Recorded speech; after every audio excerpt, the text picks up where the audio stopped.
అందరు కూడా ఓటు హక్కును వినియోగించుకోండి. ఎండలు ఉన్నాయని భయపడొద్దు.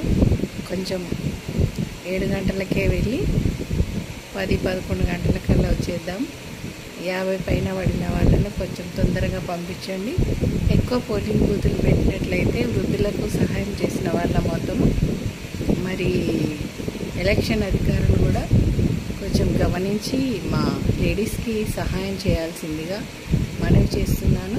వృద్ధులకి వాళ్ళకి మరి పోలింగ్ స్టేషన్లలో నీళ్లు కూడా పెట్టండి. ఈ ఎండ చాలా ఉంది కాబట్టి ఆ రోజు కొంచెం వాతావరణం చల్లగా ఉండేటట్టుగా భగవంతుని ప్రార్థిద్దాం. అందరు కూడా ఓటు హక్కును కంపల్సరీ వినియోగించుకోండి. మరి ఎవరు కూడా భయపడి ఎండకు భయపడో దేనికి భయపడో రాకుండా ఉండొద్దు.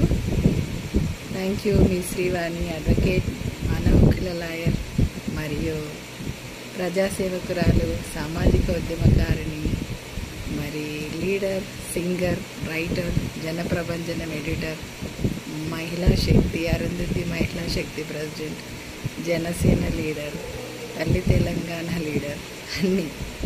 Thank you. అన్నీ కూడా ఉద్యమాలే, ఏది కూడా పార్టీ పోటీ చేయలేదు. భయపడకండి.